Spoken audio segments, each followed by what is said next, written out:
எல்லாம் உள்ள முஸ்லிம் பெண்களுக்கு அதிகாரத்தை நாங்க கொடுக்க போறோம். எத்தனை பேருக்கு நீ அதிகாரத்தை கொடுத்து கிழிச்ச? முஸ்லிம் பெண்களை விட முஸ்லிம் ஆண்களுக்கு நீ அதிகாரத்தை கொடுத்தாயா? பார்லிமெண்ட்ல இந்த பிஜேபியின் சார்பா ஒரு முஸ்லிம் எம்பி விட்டார். காங்கிரஸ் சார்பா இருக்கிறது, ஏனைய கட்சிகளின் சார்பாக இருக்கிறது, பிஜேபியின் சார்பாக ஒரு எம்எல்ஏ கிடையாது, ஒரு எம்பி கிடையாது. காரணம், முஸ்லிம்கள் அதிகாரத்திற்கு வரக்கூடாது என்று திட்டத்தோடு செயல்படுகிற இந்த கூட்டம் முஸ்லிம் பெண்களுக்கு அதிகாரத்தை கொடுக்க போறாங்க. இவங்க கொடுப்பாங்களா? அல்கிஸ்பான் கதர்னால அந்த பெண்ணுக்கு நீதி வழங்காத நீங்கள் ஆசிபாவை கோவில் கருவறையில் வைத்து பாலியல் வன்புணர்வு செய்த கூட்டம் விடுதலையாகி வெளியே வருகின்ற பொழுது மாலை அணிவித்து வரவேற்பு செய்த நீங்கள் எங்க பெண்களை பத்தி கவலைப்படுறீங்களா? எங்க பெண்களுக்கு நீங்க அதிகாரத்தை கொடுக்க போவதாக சொல்வதை நாங்க நம்பணுமா? அந்த அளவுக்கு நாங்கள் ஒன்றும் முட்டாள்கள் அல்ல. இவர்கள் வக்ஃபோடு நிறுத்த மாட்டார்கள். பொது சிவில் சட்டம் என்று அடுத்து வருவார்கள். நாம் நம்முடைய உள்ளத்தில் ஆழமாக பதிவு செய்ய வேண்டும். மே மாதம் 7ஆம் தேதி உச்சநீதிமன்றத்தில் இந்த வழக்கு வருது. நீங்கள் அதிகாரத்திற்கு பயந்து அநியாயமான முறையில் தீர்ப்பளித்தால் நாங்கள் வேடிக்கை பார்த்து கொண்டிருக்க மாட்டோம். நாடே திணறுகிற வகையில் ஜனநாயக பூர்வமான போராட்டங்களை வீரியத்தோடு நாங்கள் முன்னெடுப்போம். ஒன்றை மாத்திரம் நாங்கள் உறுதியாக சொல்லிக் கொள்வோம். நீங்க பயம் காட்டி, பூச்சாண்டி காட்டி, சட்டம் அதிகாரம் இதையெல்லாம் காட்டி எங்களை பயமுறுத்தலாம் நினைச்சா உன் அதிகாரத்துக்கு நாங்கள் ஒருபோதும் பயப்பட மாட்டோம். அஸ்ஸலாமு அலைக்கும் வரஹ்மத்துல்லாஹி வபரகாத்துஹு. கண்ணியத்திற்குரிய எல்லாம் உள்ள அல்லாஹ்வின் நல்லடியார்களே, எல்லாம் உள்ள அல்லாஹ்வின் மகத்தான கிருபையினால் தமிழ்நாடு தௌஹீத் ஜமாத்தின் சார்பாக ஏப்ரல் 25ஆம் தேதி முதல் அடுத்த மாதம் மே 25ஆம் தேதி வரை தமிழகம் எங்கும் வக்ஃபு சட்டத்தினை திரும்ப பெற வேண்டும் என்பதை வலியுறுத்தி எங்கள் வக்ஃப் எங்கள் உரிமை என்கிற தலைப்பில் ஒரு மாத கால தீவிர பிரச்சாரத்தினை செய்ய திட்டமிட்டு அதன் அடிப்படையில் இன்றைய தேதியிலேயே தமிழகம் எங்கும் பல்வேறு பகுதிகளில் வக்ஃபு சட்ட திருத்தத்திற்கு எதிராக அதனை கொண்டு வருகிற மத்திய அரசிற்கு நம்முடைய எதிர்ப்புகளை தெரிவிக்கின்ற விதமாக பல்வேறு பகுதிகளிலே கண்டன பொதுக்கூட்டங்களையும் மக்களின் மத்தியிலே விழிப்புணர்வு பிரச்சாரத்தினையும் தொடர்ச்சியாக மேற்கொண்டு வருகிறோம். இந்த வக்ஃபு சட்ட திருத்தத்தில் நமது அடிப்படை உரிமைகளை எப்படியெல்லாம் மதிக்கின்றார்கள், எந்தெந்த வகையில் பறிக்கின்றார்கள் என்பதை அறிந்து கொள்வதற்கு முன்பு இவர்கள் இத்தகைய முஸ்லிம்களை அடக்கி ஒடுக்கக்கூடிய வகையிலான சட்டங்களை கொண்டு வருவதன் மிக முக்கியமான நோக்கத்தினை நாம் அறிந்து கொள்ள வேண்டும். ஒரு சமூகத்தின் மீது வெறுப்பையும் அச்சத்தையும் ஏற்படுத்திவிட்டால் அந்த சமூகத்தை நசுக்கின்ற பொழுது தட்டி கேட்பதற்கு யாரும் வரமாட்டார்கள். எவ்வளவு வேண்டுமானாலும் அந்த சமூகத்தை அடக்கி ஒடுக்க முடியும். அதற்கு முன்பாக அவர்கள் மீது பல்வேறு வெறுப்பு பிரச்சாரங்களை திட்டமிட்டு மேற்கொள்ள வேண்டும். இதுதான் பாசிசத்தின் அடிப்படை. நமது நாடு ஆங்கிலேயரிடம் அடிமைப்பட்டு கிடந்த பொழுது நமது முன்னோர்களுக்கு பெரும் கனவு ஒன்று இருந்தது. இந்த நாடு சுதந்திரம் பெற வேண்டும், ஆங்கிலேயர்களை விரட்டியடிக்க வேண்டும். ஆங்கிலேயர்களை விரட்டியடிக்க வேண்டும் என்றால் ஆங்கிலேயர்கள் மீது வெறுப்பு பிரச்சாரத்தில் ஈடுபட வேண்டும் என்கிற திட்டத்தை நம்முடைய முன்னோர்கள் கையில் எடுத்தார்கள். ஆங்கிலேயர்கள் முடிவெட்டுவதை போல் முடிவெட்டக்கூடாது, அவர்கள் எவ்வாறு ஆடை அணிகிறார்களோ அதுபோல் ஆடை அணியக்கூடாது, அவர்கள் தருகிற பட்டங்களை பதவிகளை பெறக்கூடாது, பெற்றிருந்தால் அவற்றை துறந்து விட வேண்டும், அவர்களின் கீழ் நாம் வேலை பார்க்கக்கூடாது, அவர்கள் இயற்றுகிற சட்டங்களுக்கு கட்டுப்படக்கூடாது என்று பல்வேறு வகையில் நாடெங்கிலும் ஆங்கிலேயர்களுக்கு எதிரான வெறுப்பு பிரச்சாரம் தீவிரமாக முன்னெடுக்கப்பட்டது. அந்த வெறுப்பு பிரச்சாரத்தின் பின்னணியில் ஒரு உயரிய நோக்கம் இருந்தது. அடிமை தலையிலிருந்து நம்முடைய நாடு சுதந்திரம் பெற வேண்டும் என்கிற நோக்கம், லட்சியம். அந்த லட்சியத்திற்காக அத்தகைய வெறுப்பு பிரச்சாரத்தினை மேற்கொண்டார்கள். அது வெற்றியும் பெற்றது. அதே பாணியில் தான் தற்போது RSS சித்தாந்தத்தை கை கொண்டிருக்கிற பாஜக முன்னெடுக்கிறது. இதை இந்திய நாட்டிலிருந்து இதற்காக மகத்தான பங்களிப்பை வழங்கிய முஸ்லிம்களை விரட்டியடிக்க வேண்டும் என்றால், அவர்களை இரண்டாம் தர குடிமக்களாக மாற்ற வேண்டும் என்றால், அவர்களின் உரிமைகள் ஒவ்வொன்றாக பறிக்கப்பட வேண்டும் என்றால் அவற்றுக்கு முன்பாக ஒரு பலமான அடித்தளம் வேண்டும். அந்த அடித்தளம் தான் முஸ்லிம்களின் மீதான வெறுப்புணர்வு. ஒரு கற்பனையில நீங்க பாருங்க, நமது ஊர்ல ஒரு மளிகை கடை இருக்கிறது. அந்த மளிகை கடையின் மீது வெறுப்பு கொண்டவர்கள் வாடிக்கையாளர்கள் அங்கே செல்லக்கூடாது, வாடிக்கையாளர்கள் அங்கே குவியக்கூடாது, அவர்களுடைய வாடிக்கையாளர்களை எல்லாம் இழக்க வேண்டும், வியாபாரத்தில் அவர்களுக்கு நஷ்டம் ஏற்பட வேண்டும் அப்படின்னு சொன்னால் அந்த கடைகளின் மீது புரளிகளை அவதூறுகளை கிளப்பி விட்டால் போதும். அந்த கடையிலே போய் தேங்காய் வாங்குறேன், அதுல தேங்காவா தர்றாம்பா, பருப்பு ஊசி போன பருப்பு, உளுத்து போன பருப்பு, அரிசி நேற்று தான் பார்த்தேன், அரிசி மூட்டையில 2-3 எலி வருதுப்பா, வேண்டாம்னு வந்துட்டேன் இப்படின்னு பொய்களை கிளப்பி விட்டால் போதும். சமூக வலைதளங்களிலே ஒரு கடையை பற்றியோ ஒரு நிறுவனத்தை பற்றியோ அவதூறு பிரச்சாரத்தில் ஈடுபட்டு விட்டால் மிக இலவாக மக்கள் மத்தியில் அந்த அவதூறு பிரச்சாரம் சென்றடைந்து விடுகிறது. அது பொய் என்று நிரூபிப்பதற்கு மிகப்பெரிய கால அவகாசம் தேவைப்படும். அதற்குள்ளாக இந்த பொய் செய்தி மக்கள் மத்தியில் பரவி அந்த கடையில போய் வாங்கக்கூடாது. அவன் ஏமாத்துறான், மோசடி பண்றான், கலப்படம் பண்றான், வெறுப்பு பிரச்சாரம் ஈடுபடுகிறதா இல்லையா? இதே பாணியை தான் முஸ்லிம்களின் மீது பாஜகவும் RSSும் சேர்ந்து செய்து கொண்டிருக்கிறது. இவர்கள் நம்மை சட்டத்தின் மூலமாக அதிகாரத்தின் மூலமாக அடக்கி ஒடுக்குவதற்கு முன்பே பல வெறுப்பு பிரச்சாரத்தை கட்டமைத்து விட்டார்கள். முஸ்லிம்களா பயங்கரவாதிகள், அவர்கள் ஏற்றுக்கொண்டிருக்கிற இஸ்லாமிய மார்க்கம் பயங்கரவாத மார்க்கம், முஸ்லிம் அல்லாதவர்களை காபிர்களை கொல்ல வேண்டும் என்று குர்ஆன் சொல்கிறது. அப்படிப்பட்ட குர்ஆனை இவர்கள் இறைவேதம் என்று ஏற்றுக்கொண்டிருக்கிறார்கள். இஸ்லாம் உண்மையில் பயங்கரவாதத்தை போதிக்கக்கூடிய மார்க்கமா? பயங்கரவாதத்திற்கு எதிராக கடுமையான குரல் எழுப்பக்கூடிய ஒரு வேதம் என்றால் அது இஸ்லாத்தின் வேதங்கள் தான். இஸ்லாம் பயங்கரவாதத்திற்கு எதிராக குரல் எழுப்புவதை போல வேறு எந்த மதமும் மார்க்கமும் பயங்கரவாதத்திற்கு எதிரான கண்டனங்களை பதிவு செய்ததில்லை. திருக்குர்ஆன் சொல்கிற ஒற்றை வசனம் போதுமானது. மன் கதல நஃப்ஸன் பிகைரி நஃப்ஸின் ஃபகஅன்னமா கதலன் நாஸ ஜமீஆ. ஒருவன் ஒரு உயிரை கொலை செய்து விட்டால், ஒரு மனித உயிரை அவன் கொலை செய்து விட்டால் உலகத்தில் உள்ள எல்லா மக்களையும் கொலை செய்தவர் போலாவார். இப்படி எந்த வேதம் சொல்கிறது? ஒரு உயிரை பறிக்கக்கூடிய அதிகாரம் உனக்கு இல்லை. அது அரசாங்கம் தக்க காரணத்தோடு முடிவெடுக்க வேண்டிய விஷயம், அரசாங்கத்தின் அதிகாரத்திற்குட்பட்ட விஷயம். நீ அந்த அதிகாரத்தை கையில் எடுத்து ஒரு உயிரை கொலை செய்து விட்டால் அது ஒரு உயிரை கொலை செய்த பாவம் அல்ல, உலகத்தில் உள்ள எல்லா மக்களையும் கொலை செய்த பாவத்தை நீ சுமக்க வேண்டியது வரும் என்று பயங்கரவாதத்திற்கு எதிராக கடும் கண்டனத்தை பதிவு செய்யக்கூடிய மார்க்கம் இஸ்லாம். ஆனால் இப்படிப்பட்ட இஸ்லாத்தை உலகமெங்கிலும் எப்படிப்பட்ட ஒரு தோற்றத்திற்கு ஆளாக்கி இருக்கிறார்கள்? இஸ்லாம்னா பயங்கரவாதம், முஸ்லிம்கள் பயங்கரவாதிகள். முஸ்லிம்களை போல் இந்தியாவிலும் உலகத்திலும் சகிப்புத்தன்மை மிக்கவர்கள் வேறு யாரும் கிடையாது. உலக வரலாற்றை எடுத்துக்கொண்டால் எல்லா நாடுகளிலும் முஸ்லிம்கள் சிறுபான்மையின மக்களாக இருக்கின்ற பொழுது அவர்களின் அடிப்படை உரிமைகள் பறிக்கப்படுகிறது, திட்டமிட்டு நசுக்கப்படுகிறார்கள். பல நாடுகளை சொல்ல முடியும். பல நாடுகளில் உள்ள முஸ்லிம்களை பட்டியலிட்டு அவர்கள் அனுபவிக்கக்கூடிய வேதனைகளை குறிப்பிட இயலும். எங்கெல்லாம் முஸ்லிம்கள் சிரமப்பட்டுக் கொண்டிருக்கிறார்களோ, அடக்குமுறைகளை எதிர்கொண்டு கொண்டிருக்கிறார்களோ, எல்லா பகுதிகளிலும் முஸ்லிம்கள் சகிப்புத்தன்மையோடு தான் இருக்கிறார்கள். ஆனால் இவர்கள் சித்தரிப்பது முஸ்லிம்கள் பயங்கரவாதிகள். இஸ்லாத்தில் பெண் உரிமை இல்லை, பெண்களுக்கான அடிப்படை உரிமைகள் பறிக்கப்படுகிறது, பெண்கள் அடிமைப்படுத்தப்படுகிறார்கள். எப்படிப்பட்ட புனைவாதம்! இப்படிப்பட்ட ஒரு பொய், இது போன்ற ஒரு பொய் யாரும் பார்க்க முடியுமா? இஸ்லாம் 1400 ஆண்டுகளுக்கு முன்பே பெண்களுக்கு சொத்துரிமை வழங்கியது. தான் யாரை திருமணம் செய்ய வேண்டும் என்கிற மணமகனை தேர்வு செய்யக்கூடிய உரிமையை வழங்கியது, விவாகரத்து செய்யக்கூடிய உரிமையை வழங்கியது, கல்வி கற்கின்ற உரிமை, மத வழிபாட்டிற்குள்ளே நுழையக்கூடிய உரிமை, இஸ்லாத்தை பிரச்சாரம் செய்யக்கூடிய உரிமை, அனைத்து உரிமைகளையும் வழங்கக்கூடிய மார்க்கம் இஸ்லாமிய மார்க்கம். இவற்றில் பல உரிமைகளுக்கு இன்றைக்கும் பல்வேறு நாடுகளிலே, என் தமிழ்நாட்டில் கூட சட்ட போராட்டத்தை நடத்த வேண்டிய நிலையில் இருக்கிறார்கள் பெண்கள் அந்த உரிமைகளை பெறுவதற்கு. எங்கள் அந்த ஆலயத்துக்குள்ள நுழைய விட மாட்டேங்கிறாங்க, எங்களுக்கு வழிபாடு செய்ய அனுமதி இல்லை, மறுமணம் செய்ய எங்களுக்கு அனுமதி இல்லை, எங்கள் மதம் தடுக்கின்றது. இப்படி பெண்களின் பல குரல்களை இந்திய நாட்டிலே கேட்க இயலும்.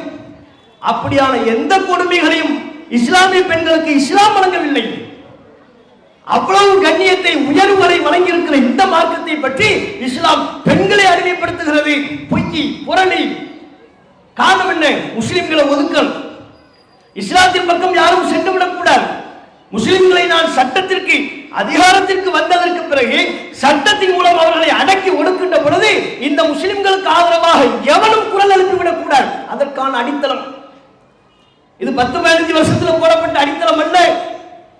20-30 ஆண்டுகளில் போடப்பட்ட அடித்தளம் அல்ல. நாடு சுதந்திரம் பெறுவதற்கு முன்பே போடப்பட்ட அடித்தளம்.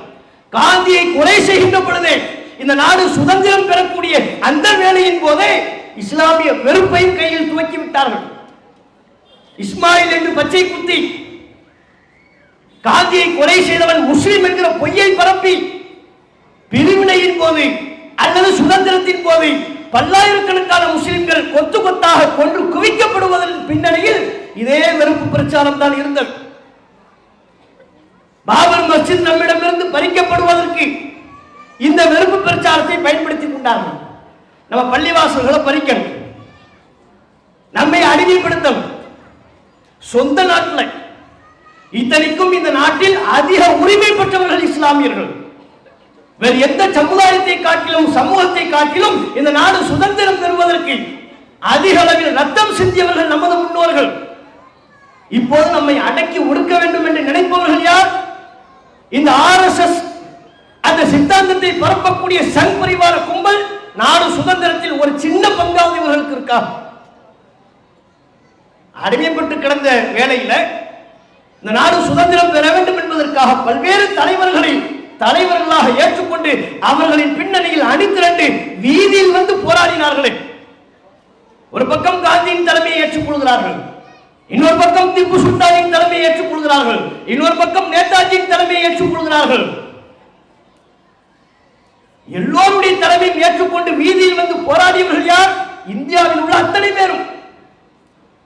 அதில் அதிகமான உழைப்பை செலுத்தியவர்கள் நமது முன்னோர்கள். கிழவி, வயசானவங்க, ஆம்பளை, பொம்பளை, சின்ன பிள்ளை, குழந்தைகள் எல்லோரும் போராடி கொண்டிருக்கிறார்கள். ஒரு கூட்டம் தான் ஒதுங்கி இருந்தது, இந்த RSS கூட்டம். ஒருத்த வந்து நின்னான களத்துல, ஒருத்த சிறைக்கு போனான. நமது திருநெல்வேலி மாவட்டத்திலிருந்து சுதந்திரத்திற்காக சிறை சென்ற முன்னோர்களின் பட்டியல்கள் பல பேரை நம்மால் சொல்ல இயலும். ஆனால் RSS அமைப்பிலிருந்து சுதந்திர போராட்டம் நாடெங்கிலும் நடந்த பொழுது இந்த RSS அமைப்பு இருந்ததா இல்லையா? இருந்தது. சுதந்திரத்திற்காக இவர்கள் செய்த பங்களிப்பு 0. ஆனால் இவர்கள் இப்போது அதிகாரத்திற்கு வந்ததற்கு பிறகு சுதந்திரத்திற்காக பங்களிப்பு செய்த நம்மை அடக்கி ஒடுக்கணும் நினைக்கிறார். நமக்கு எந்த உரிமையும் இருக்கக்கூடாது என்கிறார்கள்.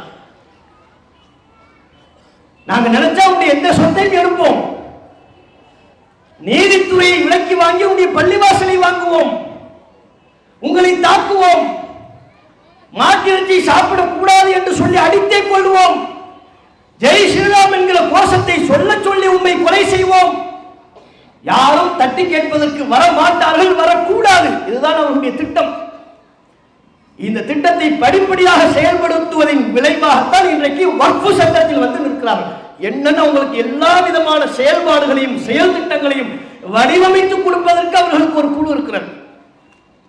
சிந்தனை குழு என்று ஒன்றை வைத்துக் கொண்டு முஸ்லிம்களுடைய உரிமை என்னென்னலாம் இருக்கு, அரசமைப்பு சட்டத்தில் என்னென்ன மாற்றங்களை ஏற்படுத்தினால் இவர்களின் உரிமைகளை ஒவ்வொன்றாக பறிக்கலாம். அவங்க வகுத்து கொடுக்குறாங்க, அதை செய்யறாங்க. இல்லைன்னா இவங்களுக்கு ஏது நேரம்? மோடிஜி உலக நாடுகளை சுத்தி பார்க்கறதுக்கே அவருக்கு நேரம் இல்லை. காஷ்மீர்ல தாக்குதல் நடைபெறக்கூடிய நேரத்தில் கூட சவுதிக்கு தான் போய்கிட்டு இருக்கிறார். செய்தி கேட்டு தான் வந்தார். இல்லைன்னா சவுதியில போய் அந்த பகுதிகளெல்லாம் சுத்தி பார்த்துட்டு ஒரு காவா குடிச்சிட்டு அரபிக்காரருக்கு குடிக்கிற ஒரு டீயை குடிச்சிட்டு வந்திருப்பார். இவர்கள் சிந்தனை செய்வதற்கு நேரம் இல்லை. இவர்களுக்கு பின்னணியில் ஒரு குழு இயங்கிக் கொண்டிருக்கிறார். அப்படித்தான் வக்ஃபு சட்டத்தை திருத்துகிறோம் என்கிற பேரில் நம்முடைய உரிமைகளை பறிக்க பார்க்கிறார்கள். இவங்க இந்த வக்ஃபு சட்ட திருத்தத்தில் என்னென்ன சொல்றாங்க நீங்க பாத்தீங்கன்னா, பல்வேறு திருத்தங்கள் வக்ஃபு சட்டத்தில் செய்யறாங்க. இவர்கள் கொண்டு வருகிற பிரதான திருத்தங்களை மாத்திரம் இந்த நேரத்தில் நாம் பதிவு செய்கிறோம். முதலாவது, வக்ஃபு வாரியத்தில் முஸ்லிம் அல்லாதவர்களை உள்ளே நுழைக்கிறார்கள். எப்படி உள்ளே நுழைக்கிறார்கள்? நாடெங்கிலும் லட்சக்கணக்கான மதிப்பில் ஏக்கர்கள் இருக்கிறது, வக்ஃபு சொத்துக்கள் இருக்கிறது. அவற்றை நிர்வகிப்பதற்கு மாநிலங்கள்ல வக்ஃபு வாரியம் ஒன்று இருக்கிறது, மத்தியில வக்ஃபு கவுன்சில் என்று இருக்கிறது. இந்த மாநிலத்தில் உள்ள வக்ஃபு வாரியத்தில் மொத்தமா 11 உறுப்பினர்கள். சட்டப்படி நமக்கு அரசமைப்பு சட்டம் சொல்லி இருக்கிற உரிமைப்படி அந்த 11 உறுப்பினர்களும் முஸ்லிம்களாகத்தான் இருக்க வேண்டும். மத்தியில் இவற்றை கண்காணிப்பதற்கு வக்ஃபு கவுன்சில் என்று ஒன்று இருக்கிறது. அந்த வக்ஃபு கவுன்சில்ல மொத்தம் 22 உறுப்பினர்கள். அந்த 22 உறுப்பினர்களும் முஸ்லிம்களாகத்தான் இருக்க வேண்டும் என்று அரசமைப்பு சட்டம் நமக்கு அனுமதி வழங்கி இருக்கிறது. நம்முடைய உரிமை அது, நம்ம சொத்துல. அது மோடிஜி தந்த சொத்தா?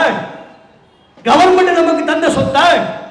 நம்ம பாட்டன் முப்பாட்டன்மார்கள் இஸ்லாமிய மார்க்க சிந்தனை உள்ளவர்கள், சமுதாய நோக்கம் கொண்டவர்கள், பள்ளிவாசல்களை அமைத்துக் கொள்வதற்கும் மதரசாக்களை அமைத்துக் கொள்வதற்கும், முஸ்லிம்கள் இறந்துவிட்டால் அவர்கள் அடக்கம் செய்வதற்குமான பல இடங்கள், கல்வி நிறுவனங்களை ஏற்படுத்திக் கொள்வது, இப்படி நல்ல நோக்கங்களுக்காக வேண்டி நாளையிலும் வக்ஃபு செய்தார்கள்.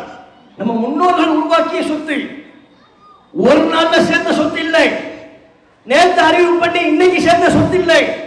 சுதந்திர காலத்திற்கு முன்பிருந்தே இஸ்லாமிய மார்க்கம் சொல்கிற தான தர்மங்களின் சிந்தனைக்கு ஆள்பட்ட தனவந்தர்கள் கொஞ்சம் கொஞ்சமா வக்ஃபுக்கு கொடுத்து பல்லாண்டுகளாக சேர்ந்த சொத்துக்கள், அவற்றை ஒரே சட்டத்தின் மூலமாக கொள்ளையடிக்க பார்க்கிறது இந்த கும்பல், இந்த திருட்டு கும்பல். ஒரு சட்டத்தின் மூலமாக சில திருத்தங்களை மேற்கொண்டு அத்தனை சொத்துக்களையும் கொள்ளையடித்து விடலாம் என்கிற கனவில் இருக்கிறது இந்த கும்பல். அப்ப மாநிலத்தில் 11 உறுப்பினர்கள் அனைவரும் முஸ்லிம்களாக இருக்கணும் சட்டம். புதிதாக இவர்கள் ஏற்றிருக்கிற வக்ஃபு சட்டத்தின்படி 2 முஸ்லிம் அல்லாதவர்கள் கண்டிப்பா இருக்கணும். இவங்க கொண்டு வர்றாங்க 11 பேர்ல 2 முஸ்லிம் அல்லாதவர்கள் கம்பல்சரி இருக்க வேண்டும், கட்டாயம். அது மட்டும் இல்லை, மொத்த 11 உறுப்பினர்கள் அதிகபட்சமாக 7 உறுப்பினர்கள் வரையிலையும் முஸ்லிம் அல்லாதவர்கள் இருக்கலாம். பாருங்க எப்படிப்பட்ட கைமைத்தம். 2 முஸ்லிம் அல்லாதவர்கள் கண்டிப்பா இருக்கணும். அதை சேர்த்து உள்ளடக்கி அதிகபட்சமா 11ல 7 உறுப்பினர்கள் வரை முஸ்லிம் அல்லாதவர்கள் இருக்கலாம். அவன் இருக்கலாம்னு சொல்லிட்டாலே செயல்படுத்துவான்னு அர்த்தம். இருக்கலாம்னு ஒரு லாபம் போட்டா நீங்க கண்டிப்பா அதை செயல்படுத்த போறோம்னு அர்த்தம். அப்ப வட மாநிலங்களை நினைச்சு பாருங்க, 11ல 7 முஸ்லிம் அல்லாதவர்கள், ஒரு எண்ணிக்கை கூடுதலா இருக்கலாம். 7 பேர் அவங்க ஆட்கள் உள்ள வக்ஃபு வாரியத்தில் வந்துட்டாங்கன்னா என்ன நடக்கும்? என்ன முடிவை முஸ்லிம்கள் சமுதாய நோக்கத்தோடு முடிவெடுக்க இயலும்? மீதமுள்ள 4 உறுப்பினர்களை வைத்து என்ன செய்ய முடியும்? நிலங்களை எல்லாம் தாரை வார்ப்பதற்கு, தனியாருக்கு தாரை வார்ப்பதற்கு, கொள்ளையடிப்பதற்கு இந்த 7 உறுப்பினர்கள் சேர்ந்து ஒரு முடிவு எடுத்து விட்டால் போதும், முடிந்து விட்டது.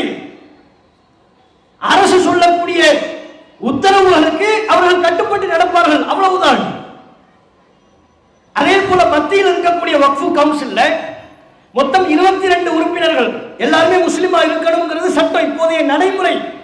ஆனா அதுல இவங்க அதிலே 2 முஸ்லிம் அல்லாதவர்கள் கம்பல்சரி, மாநிலமா இருந்தாலும் சரி மத்தியா இருந்தாலும் சரி. இங்குள்ள வக்ஃபு வாரியத்திலையும் அங்குள்ள வக்ஃபு கவுன்சிலையும் 2 முஸ்லிம் அல்லாதவர்கள் கம்பல்சரி, கட்டாயம் என்கிறார்கள். அங்க அதிகபட்சமா மத்தியில் உள்ள வக்ஃபு கவுன்சில்ல அதிகபட்சமாக 22ல 12 உறுப்பினர்கள், மெஜாரிட்டி ஆக்கலாம் பாருங்க, 22ல 12 உறுப்பினர்கள் வரை முஸ்லிம் அல்லாதவர்கள் இருக்கலாம். இருக்கலாம்னு சொல்லிட்டாலே அதைத்தான் செயல்படுத்துவார்கள் என்பது அர்த்தம். அப்ப என்ன நமக்கான உரிமை என்ன? நம்ம சொந்த நம்ம நிர்வாகம் பண்ணக்கூடாதா? இங்க நாங்க என்ன கேட்கிறோம்? முஸ்லிம் அல்லாதவர்கள் மீது எங்களுக்கு எந்த வெறுப்பும் இல்லை. இந்த கூட்டம் முஸ்லிம் அல்லாதவர்கள் மீது வெறுப்பை பரப்புகிற கூட்டம் அல்ல, எங்கள் உரிமையை கேட்கிற கூட்டம். எங்க சொத்து பா, எங்க பாட்டன் முப்பாட்டன்மார்கள் எங்களுக்கு கொடுத்த சொத்து, அரசு கொடுத்த சொத்து இல்லை. அதுவும் எப்படிப்பட்ட சொத்துக்கள்? வழிபாட்டு தளம் தொடர்புடைய சொத்து, பள்ளிவாசல் சம்பந்தப்பட்டது, நாங்கள் புனிதமாக மதிக்கக்கூடிய, நாங்கள் நம்புகிற ஏக இறைவன் அல்லாஹ்வை வணங்கி தொழுகிற பள்ளிவாசல்களை அமைக்கக்கூடிய சொத்துக்கள், அந்த நோக்கத்தில் தான தர்மம் வழங்கப்பட்ட சொத்துக்கள், அவற்றை நிர்வகிப்பதற்கு எங்களுக்கு உரிமை இல்லையா? எங்க சொத்தை நாங்கள் நிர்வாகம் பண்ணக்கூடாதா? இதுதாங்க நம்ம கேட்கிற கேள்வி. எங்கள் சொத்தை நிர்வகிப்பதற்கு எதற்கு முஸ்லிம் அல்லாதவர்களை உள்ளே நுழைக்கிறீர்கள்? அவங்களுக்கு பள்ளிவாசல்களை பத்தி தெரியுமா? அதில் உள்ள சடங்கு சம்பிரதாயங்கள், முஸ்லிம்களின் நம்பிக்கைகள், அவர்களுடைய குர்ஆன் சொல்லக்கூடிய போதனைகள், நபிகள் நாயகம் சொன்ன அறிவுரைகள், இதுவெல்லாம் முஸ்லிம் அல்லாதவருக்கு தெரியுமா? தெரியாதுல்ல. அப்ப அவங்களை எதுக்குள்ள குறைக்கிறீங்க? சரி, இப்படிப்பட்ட ஒரு பார்வையை இந்த நாட்டில் உள்ள அனைவருக்கும் அப்படித்தான் நீங்கள் செயல்படுத்துகிறீர்களா? ஒரு வாதத்திற்கு அனைவருக்கும் இவர்கள் இப்படித்தான் செயல்படுத்துகிறார்கள் என்றால் அப்போது கூட நாம் தட்டி கேட்க வேண்டும். ஏன்பா எல்லாருக்கும் இதை பண்ற, உனக்கு எதுக்கு இந்த வேலைன்னு கேட்கணும். கவர்மெண்ட் மத விவகாரத்தில் நுழைய வேண்டிய அவசியம் என்ன அப்படி கேட்கணும். நாம அனைவருக்கும் இது இல்லை. இந்தியாவில் உள்ள முஸ்லிம்களுக்கு மட்டும் இந்த பார்வை, இந்த பாரபட்சம், இந்த அநியாயம். இந்த அறநிலைத்துறை இருக்கிறது. அறநிலைத்துறையின் உறுப்பினர்களோ, அதனை கண்காணிக்கிற ஆணையர்களோ, அது சம்பந்தப்பட்ட அமைச்சர்களோ இந்து அல்லாதவர் வர முடியுமா? வந்தால் ஏற்றுக்கொள்வார்களா? நாமே ஏற்க மாட்டோம். கோவில்களை நிர்வகிப்பதற்கு, கோவிலுக்கு வழங்கப்பட்ட சொத்துக்களை நிர்வகிப்பதற்கு எதற்கு முஸ்லிம்? தேவையில்லையே. தேவாலயங்களை நிர்வகிப்பதற்கு, சர்ச்சுகளை நிர்வகிப்பதற்கு எதற்கு இந்து? தேவையில்லையே. கோவில்கள், அது சம்பந்தப்பட்ட நிலங்களை இந்துக்கள் பார்த்துக் கொள்வார்கள், அவங்களுக்கு அந்த ரைட்ஸ் இருக்கு. தேவாலயங்கள், சர்ச்சுகள், அவற்றை நிர்வகிப்பதற்கு கிறிஸ்தவர்களுக்கு உரிமை இருக்கிறது. அதுபோல் பள்ளிவாசல்கள், அது சம்பந்தப்பட்ட சொத்துக்களை நிர்வகிப்பதற்கு முஸ்லிம்களுக்கு உரிமை இருக்க வேண்டுமா இல்லையா? எங்கள் உரிமை மாத்திரம் ஏன் பறிக்கிறீர்கள்? நீங்க பாருங்க, இடையில தமிழ்நாட்டில் ஒரு சம்பவம் நடந்துச்சு. தஞ்சாவூர்ல பாபநாசம்ங்கிற, தஞ்சை மாவட்டம் பாபநாசத்துல ஒரு கோவில் இருக்கிறது. அந்த கோவிலுக்கு அறங்காவலர் ட்ரஸ்ட் நிர்வாகி தேர்வு செய்யப்படுறார். பத்திரிகையில பேர் வருகிறது, இந்த கோவிலுக்கு ட்ரஸ்ட் நிர்வாகி தேர்வு செய்யப்பட்டு விட்டார். யாரு? நர்கீஸ் கான் தேர்வு செய்யப்பட்டு விட்டார் அப்படின்னு பேர். பத்திரிகையில செய்தி. இந்த பிஜேபி கும்பல் பார்த்தது, நர்கீஸ் கான் பேரை பார்த்த உடனே அதர்றாங்க. கான், கான்னாலே இவங்களுக்கு ஆகாது. கான் எங்கேயும் கேட்டமா இருக்க, கஃபூர் கான், ரஹீம் கான், கண்டிப்பா முஸ்லீம் தான். பாய் கோவிலுக்குள்ள எதுக்கு பாய்க்கு என்ன வேலை? ஹெச் ராஜா ஒரு பதிவு போடுறாரு. ஹெச் ராஜா பேஸ்புக்ல, சமூக வலைதளத்தில் என்ன பதிவு போடுறாரு? இந்த நிகழ்வை எதிர்த்து கோவில் அறங்காவலராக முஸ்லிம் நியமனமான், இதுபோல் மசூதி பொறுப்புகளில் ஒரு இந்துவை தமிழக அரசு நியமிக்குமான், இது கோவில்களை திட்டமிட்டு அழிக்கும் முயற்சி. ஹெச் ராஜா பதிவு. கோவில்களை நிர்வகிப்பதற்குரிய ஆகம விதிகள் முஸ்லிம்களுக்கு தெரியுமா? அப்ப எதுக்கு கோவிலை நிர்வகிக்க முஸ்லிமை கொண்டு வந்து போடுறீங்க? பொங்குறார், சமூக வலைத்தளத்தில் பொங்குறாரு, அறிக்கை பறக்குது. அதை சங்கிகள் வேறு கீழ்மட்டத்தில் பரப்பி கொண்டிருக்கிறார்கள். ஆஹா, கோவில்களை அபகரிக்க முஸ்லிம் வந்து விட்டார் பாருங்க, நர்கீஸ் கான் அவர் பேரு. கடைசியில் நர்கீஸ் கானே வந்துட்டார். டேய், நானே ஹிந்துடா, நான் ஒரு Hindu, I am a Hindu. அவர் வந்துட்டார். என் பேர் தான் நர்கீஸ் கான், நான் இந்து, என்னுடைய பெற்றோர் இந்து, நாங்கள் பாரம்பரிய இந்து வழிமுறையின்படி வந்தவர்கள், எங்களுடைய முன்னோர்கள் தான் அந்த கோவில்களை நிர்வகித்துக் கொண்டார்கள். பேருக்கான காரணத்தை சொல்றாரு. எங்க அம்மா பிரசவத்தில் இருக்கும்போது, ஆஸ்பத்திரியில் இருக்கும்போது பிரசவம் ரொம்ப சிரமமா இருந்துச்சு. அப்போ டாக்டர், ஒரு நர்ஸ், அவங்க தான் ரொம்ப சிரமமா இக்கட்டான சூழ்நிலையில பார்த்தாங்க. அவங்க பேரு நர்கீஸ் கான். அந்த பேரை அவங்க நினைவா எங்க பெற்றோர்கள், என்னுடைய குடும்ப உறுப்பினர்கள் எனக்கு வச்சுட்டாங்க. இப்பவும் அப்படி நிறைய பேர் இருக்கிறாங்க தமிழ்நாட்டில். அது மாதிரி நிறைய பேரை பார்க்கலாம். இந்துக்கள்ல சில பேருக்கு முஸ்லீம்கள் பேர் இருக்கும். காரணம் கேட்டீங்கன்னா, இல்லைங்க நாங்கள்லாம் எங்க பாரம்பரியம், மாமா மச்சான்களாம் பழகிட்டு இருந்தோம், எங்க தகப்பனாருக்கு ஒரு முஸ்லீம் நண்பர் இருந்தாரு, அவர் மீது உள்ள நேசத்தினால் எனக்கு இந்த பேரை வச்சுட்டாருன்னு சொல்லுவாங்க. அப்படியான கதையாளர்கள் தமிழகத்தில் அதிகமாக இருக்கிறது. அப்ப அவர் காரணம் சொல்றாரு, நர்கீஸ் கானுக்கு காரணம் சொல்லிட்டாரு. எப்ப எனக்கு பிரசவம் பார்த்த அம்மா ஒரு முஸ்லீம், அவர் பேரை எனக்கு பெற்றோர்கள் வச்சுட்டாங்க, மற்றபடி நான் ஹிந்து. அப்படியே பெட்டி பம்பா அடங்கிட்டாங்க. இப்ப நம்ம என்ன கேட்கிறோம்? ஒரு கோவில் அந்த நிர்வாகத்தில் நர்கீஸ் கான்ங்கிற பேரை பார்த்தவனே உங்களுக்கு கோபம் வருதுல, அந்த கோபம் நியாயமானது. கோவிலை நிர்வகிப்பதற்கு முஸ்லிம் தேவையில்லை. ஹெச் ராஜா கேட்ட கேள்வி சரிதான். ஒரு முஸ்லிமுக்கு கோவிலை நிர்வகிக்கிற ஆகம விதிகள் தெரியாது. அதே மாதிரி பள்ளிவாசல்களை நிர்வகிக்கிற இஸ்லாமிய ஷரியத்தினுடைய சட்டங்கள் முஸ்லிம் அல்லாதவருக்கு தெரியுமா? அப்ப இதனை மாத்திரம் நாங்கள் சகித்துக் கொள்ள வேண்டும் என்று கட்டாயப்படுத்துறீங்க. இதை ஏத்துக்கணும்ங்கிறீங்க. இது அநியாயம் இல்லையா? இது பாரபட்சம் இல்லையா? சென்னை குளத்தூர் இந்த அறநிலையத்துறையின் கீழ் இருக்கக்கூடிய ஒரு காலேஜ் இருக்கிறது, ஆர்ட்ஸ் அண்ட் சயின்ஸ் காலேஜ் இருக்கு. அந்த காலேஜில் ஆசிரியராக வேலை செய்வதற்கு, அந்த காலேஜில் நிர்வாகம் பண்றத ஒரு டீச்சர், ஒரு சப்ஜெக்டுக்கு பாடம் நடத்துற ஒரு டீச்சர், காலி இடம் இருக்கிறதுன்னு அறிவிப்பு செய்யறாங்க. அதுல சுஹைல்ங்கிற ஒரு முஸ்லீம் அப்ளை பண்றாரு. அப்ளை பண்ணால் அந்த கல்லூரி நிர்வாகமும் நிராகரிக்கிறது. சென்னை உயர்நீதிமன்றம் அவர் வழக்கு தொடுக்கிறார். கல்லூரி இந்த அறநிலையத்துறையின் கட்டுப்பாட்டில் இருக்கிற அவர்கள் நிர்வகிக்கிற கல்லூரி தான். நான் பாடம் நடத்த போறேங்க, மேக்ஸ் பாடம் நடத்தக்கூடாதா ஒரு முஸ்லீமே? பாடம் நடத்துறது தப்பான்னு ஹைகோர்ட் போயிட்டார். ஹைகோர்ட்டும் சொன்னது இல்லை இல்லை, அது முழுக்க முழுக்க இந்த அறநிலையத்துறையின் கட்டுப்பாட்டில் இருக்கிறது, அங்கே முஸ்லிமுக்கு வேலை இல்லை. அரசாங்கம் தான் எல்லோரையும் சமமாக நடத்த வேண்டும், அரசாங்கத்திற்கு அப்பாற்பட்ட மத நிறுவனம் அனைவரையும் சமமாக நடத்த வேண்டும் என்கிற அவசியம் இல்லை. இந்த நாட்டில் உள்ள ஒவ்வொரு சிறுபான்மை சமூகத்திற்கும் ஒவ்வொரு மதத்தை பின்பற்றுகிற மக்களுக்கும் அவ்வாறு தனித்தனியான உரிமைகள் இருக்கிறது. உங்கள் கோரிக்கை நிராகரிக்கப்படுகிறது. சுஹைல் இப்ப அந்த ஆசிரியரை இல்லை, சேர்க்கவே இல்லை. இந்த அறநிலையத்துறையின் கட்டுப்பாட்டில் இருக்கிற கல்லூரியில ஆசிரியராக ஒரு முஸ்லீம் இருக்க இயலவில்லை. இதை நாங்க வெறுப்பு பிரச்சாரமா பண்ணல, ஒரு வாதத்திற்கு அதை சரியென்றே வைத்துக் கொள்வோம். அதற்கு இடமளிக்காத நீங்கள், நாங்கள் எங்கள் பள்ளிவாசல்களை நிர்வகிப்பதற்கு, எங்கள் சொத்துக்களை நிர்வகிப்பதற்கு முஸ்லிம் அல்லாதவர்களை நாங்கள் விட வேண்டுமா? உங்களுக்கு இருக்கிற அந்த உரிமை எங்களுக்கு இல்லையா? இதன் மூலம் நீங்கள் உருவாக்க விரும்புகிற அந்த சித்திரத்தை தான் நாங்கள் எதிர்க்கிறோம். அப்ப முஸ்லிம்கள் இந்த நாட்டில் இரண்டாம் தர குடிமக்களா இருக்கணும். நீங்க அரசாங்கம் என்ன சட்டம் போட்டாலும் நாங்கள் எதிர்த்து கேள்வி கேட்க கூடாது. நான் சொல்றது கேளுன்னு சொல்வீங்க, நான் கேட்டு போகணும். எப்படி அதை எப்படிப்பா நாங்கள் கேட்டு போக முடியும்? நீ நியாயமாக சரியாக சொன்னால் தானே கேட்க இயலும். நாம் அனைவரும் உயர்வாக மதிக்கிற அரசமைப்பு சட்டத்தின்படி சொன்னால் தான் நாங்கள் ஏற்றுக்கொள்வோம், மதிப்போம். அரசமைப்பு சட்டத்தை மீறி சொல்லுகிற எந்த ஒரு கருத்தும், அது பிரதமராக இருந்தாலும், உயர் நீதிமன்றமாக இருந்தாலும், உச்ச நீதிமன்றமாக இருந்தாலும், அவற்றை ஏற்றுக்கொள்ள வேண்டிய அவசியம் எங்களுக்கு இல்லை. சட்டத்துக்கு உட்பட்டு சொல்லுங்க, நாங்கள் ஏற்றுக்கணும். நாங்கள் சட்டத்திற்கு கட்டுப்பட்டவர்கள், அரசமைப்பு சட்டத்தை பெரிதும் நேசிப்பவர்கள். அதுக்கு உட்பட்டு சொல்லுங்க. எல்லாருக்கும் உரிமை இருக்கு, எங்களுக்கு மட்டும் உரிமை இல்லைன்னா நாங்க கேட்டு போகணுமே? அப்ப நாங்க யார்? இந்த நாட்டுக்கு நாங்க யார்? எங்க முன்னோர்கள் சிந்திய ரத்தத்துக்கு என்ன பதில்? இந்தியா கேட்ல எங்க முன்னோர்களுடைய பேர்கள் இருக்கிறதே வரிசையாக, அதுக்கு அர்த்தம் இல்லையா? எங்களுடைய முன்னோர்கள் சிந்திய ரத்தம் எல்லாம் வீணா? இந்த நாட்டை உருவாக்குவதற்கு நாங்கள் பட்ட பாடுகள், உழைப்புகள் எல்லாமும் கற்பனையா? இந்த கேள்வி எங்களுக்கு வருமா வராத? இதுக்கு ஒரு நியாயமான பதிலை அரசாங்கம் சொல்ல வேண்டுமா இல்லையா? நீங்க இதுல இன்னொன்னு பாருங்க, மதுரையில நம்ம வக்ஃபு சார்பா ஒரு கல்லூரி இருக்கிறது, முகையத் ஷா வக்ஃபு கல்லூரி என்பது அதனுடைய பெயர். 1968 இருந்து அந்த கல்லூரி செயல்பட்டுக் கொண்டிருக்கிறது. இந்தியாவிலேயே வக்ஃபு சார்பா ஒரு கல்லூரி இயங்குகிறது என்று சொன்னால் அது மதுரையில தான். மதுரை இந்த ஒரு கல்லூரி தான் இருக்கு, முகையத் ஷா வக்ஃபு கல்லூரி அப்படின்னு. இதுல எந்த பாரபட்சமும் இல்லை.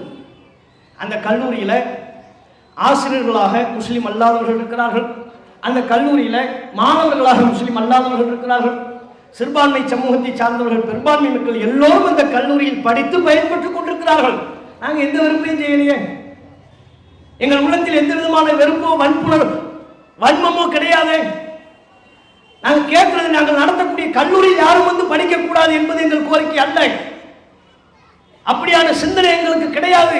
நாங்கள் கேட்பது, எங்கள் சொத்தை நாங்கள் நிர்வகிக்கிறோம், எங்களுக்கு நிர்வகிக்க தெரியும், எங்களை திருடர்களாக சித்தரிக்காதீர்கள், எங்களை மோசடி கும்பலாக சித்தரிக்காதீர்கள், எங்களை கண்ணிய குறைவாக சித்தரிக்காதீர்கள், அதை நாங்கள் ஒருபோதும் ஏற்றுக்கொள்ள மாட்டோம். இதான் நாங்கள் சொல்றது.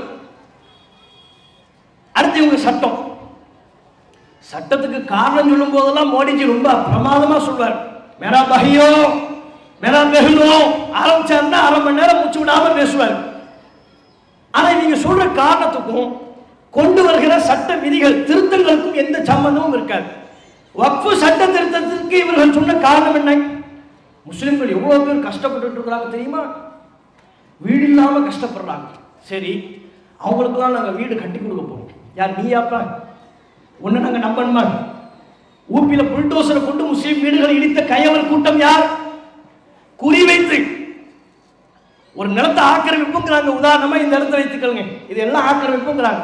நடுவுல உள்ள வீட்டை மட்டும் இடிக்கிறாங்க. கேட்டா ஆக்கிரமிப்பு. அது எப்படிப்பா நடு வீடு மட்டும் ஆக்கிரமிப்பா இருக்குமா?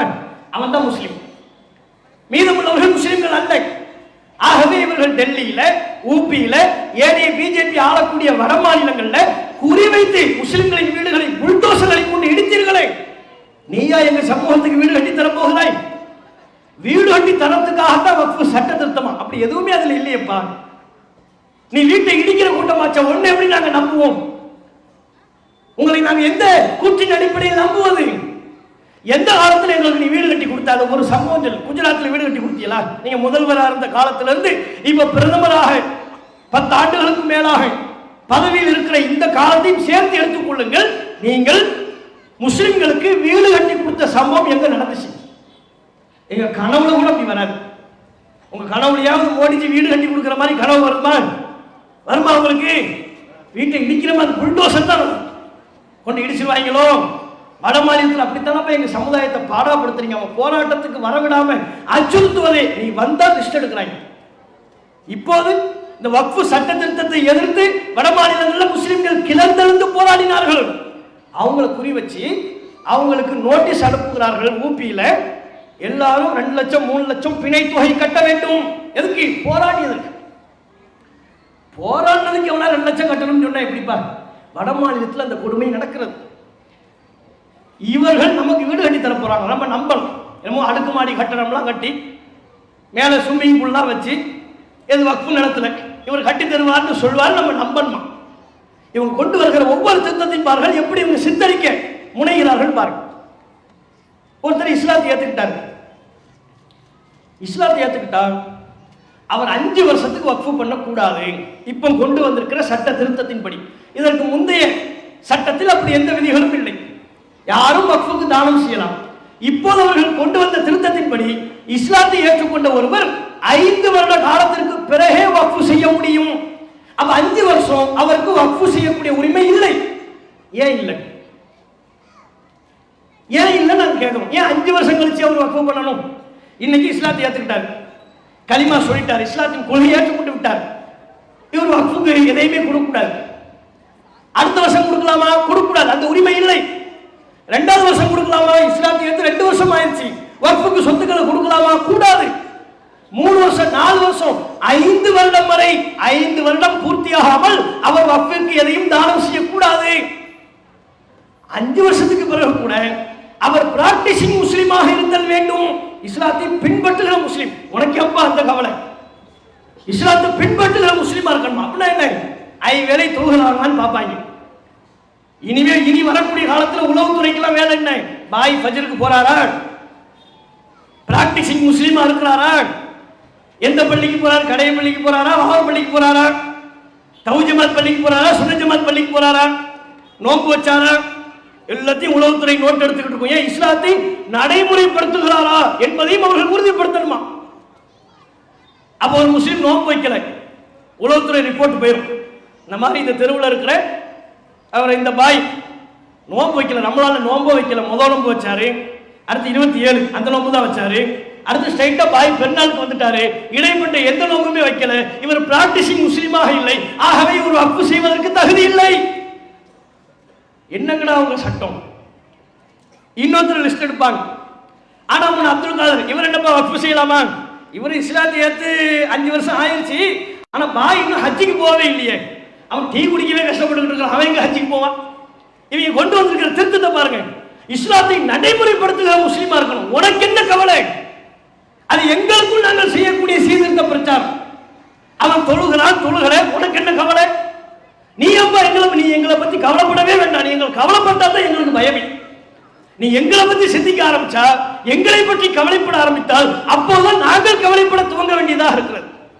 வீதி வீதியாக இறக்க வேண்டியதாக இருக்கிறது. இந்த மக்களின் போராட்டத்திற்காக அழைக்க வேண்டிய தேவை ஏற்படுகிறது. ஆகவே மத்திய அரசாங்கத்திற்கு நாம் சொல்லிக் கொள்வது, மோடி அமித்ஷா கும்பலுக்கு நாங்கள் சொல்லிக் கொள்வது, இந்திய முஸ்லிம்களை பற்றி நீங்கள் கவலைப்படாதீர்கள். நீ ஏன் கவலைப்படுற? அப்படி நம்முடைய உரிமை பறிப்பு தானே. நீங்க என்ன சித்தரிக்க பார்க்கிறாங்க தெரியுதா உங்களுக்கு?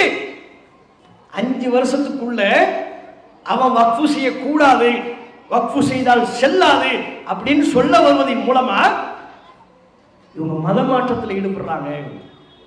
ஏமாத்தி கூட்டு வந்துருவாங்க, ஆசை காட்டி இஸ்லாத்துக்கு கூட்டு வந்துருவாங்க, பொருளாதாரத்தை கொடுத்து இஸ்லாத்துக்கு கூட்டு வந்துருவாங்க.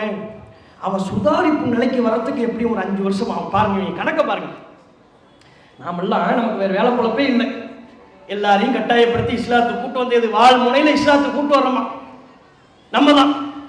வாழ்முனையில் இஸ்லாத்துக்கு கூட்டு வர்றது மட்டும் இல்லாம ஆசை காட்டி இஸ்லாத்துக்கு வரவழைத்து அவனை மூலச்செலவை பண்ணி பள்ளிவாசலுக்கும் சொத்தை கூடு, வக்ஃபு பண்ணு அப்படின்னு சொல்லிடுவோமா? அப்படி சொல்லக்கூடாது என்பதற்காக இந்த தீய நோக்கத்தில் முஸ்லிம்களை திருடர்களாக சித்தரிக்கிற, அயோக்கியர்களாக சித்தரிக்கிற அயோக்கியத்தனத்தை தவிர்த்து இந்த சட்டத்தில் வேறு என்ன இருக்கிறது? சரி, 5 வருஷம் இஸ்லாத்தை ஏத்துக்கிட்டு 5 வருஷம் வக்ஃபு பண்ணக்கூடாது. அந்த 5 வருஷத்துல அரசாங்கத்துக்கு அவர் எதுவும் சொத்து தரலாமா? அதுக்கு தடை இல்லை. பிஜேபிக்கு டொனேஷன் தரலாமா? நேரத்தா இஸ்லாத்தை ஒருத்தர் ஏத்துக்கிட்டார். பிஜேபிக்கு வந்து தலைவர்கிட்ட, மாநில தலைவர்கிட்ட போய் அமௌண்ட் கொடுக்குறாரு. இந்தாங்க உங்க கட்சி தேர்தல் பிரச்சாரத்துக்கு, நீங்கள் செய்கிற வெறுப்பு பிரச்சாரத்திற்கு, நீங்கள் தமிழகத்தில் உருவாக்க முடிகிற கலவரத்திற்கு இந்த பணத்தை பயன்படுத்திக் கொள்ளுங்கள். ஒருத்தர் வந்து தர்றான், ஒரு அயோக்கிய பையன் வந்து தர்றான்னு வைங்க. அதை தடுக்கிறதுக்கு சட்டம் இருக்கா? இஸ்லாத்தை ஏத்துக்கிட்ட ஒருத்தர் எப்போது வேண்டுமானாலும் அரசாங்கத்திற்கு நிதி தரலாம், இவர்கள் கட்சிக்கு நன்கொடை கொடுக்கலாம், பள்ளிவாசலுக்கு வக்ஃபு செய்யக்கூடாது. என்னங்கடா உங்க சட்டம்? இது என்ன நியாயம்? இது எங்களை தவிர்த்து வேறு யாருக்கும் இப்படி இந்த நாட்டில் சட்டம் இருக்கிறதா? இந்துவாக ஒருவர் இன்னைக்கு மாறிவிட்டார். இந்த நாட்டில் தான் மதமாற்றம் யாரும் தாமாக விரும்பி எந்த மதத்தையும் ஏற்றுக்கொள்ளக்கூடிய உரிமை இருக்கிறது அல்லவா? ஒருத்தர் இந்துவாயிட்டார். அவர் அறநிலைத்துறைக்கு தம்முடைய சொத்துக்களை கொடுப்பதற்கு எதுவும் வரையறை இருக்கா? 1 வருஷம் கழிச்சு தான் கொடுக்கணும், 2 வருஷம் கழிச்சு தான் கொடுக்கணும், 5 வருஷம் கழித்து தான் கொடுக்கணும்னு சட்டம் இருக்கா? ஒரு சட்டம் கிடையாது. எப்போது வேண்டுமானாலும் அவர் அறநிலைத்துறைக்கு தம்முடைய சொத்துக்களை எழுதி கொடுக்கலாம். ஒரு கிறிஸ்தவருக்கு இப்படி ஒரு சட்டம் இருக்கிறதா?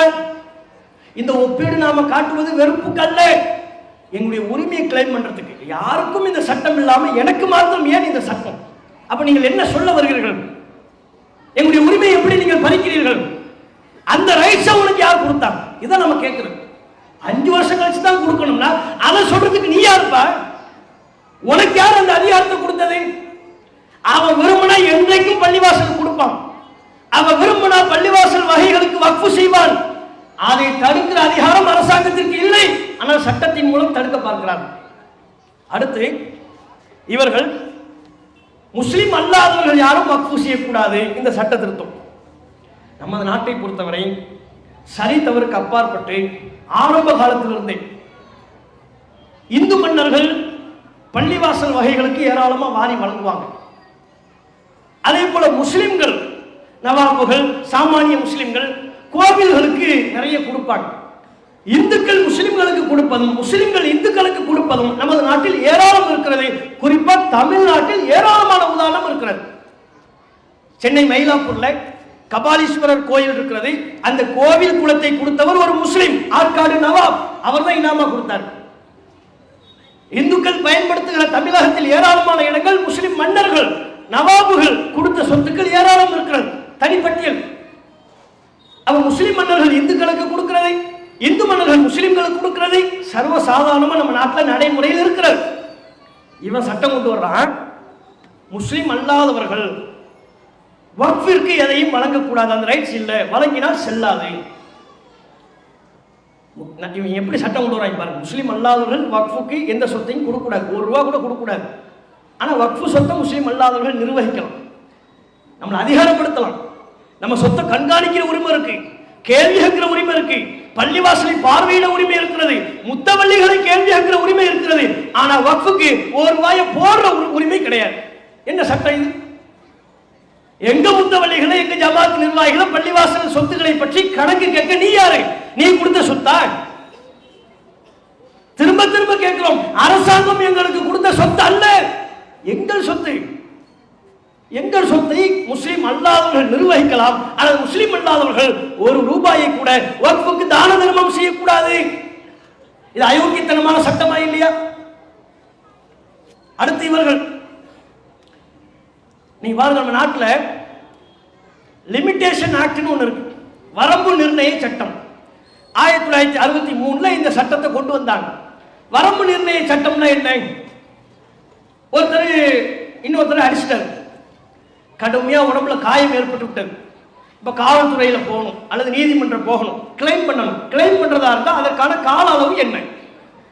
அல்லது ஒருவர் என்னுடைய பொருளாதாரத்தை திருடி விட்டார், எனக்கு ஒப்பந்த மோசடி செய்து விட்டார், இதை போய் நான் காவல்துறையிலேயோ நீதிமன்றத்திலேயோ கிளைம் பண்ணுவதற்கு கால அவகாசம் என்ன? என்ன ஒன்று அடிச்சுட்டா நான் போறேன். எப்ப அடிச்சாரு? அது 1963 ஆரம்பிச்சா அந்த வழக்கு ஏத்துக்கலாமா கூடாதா?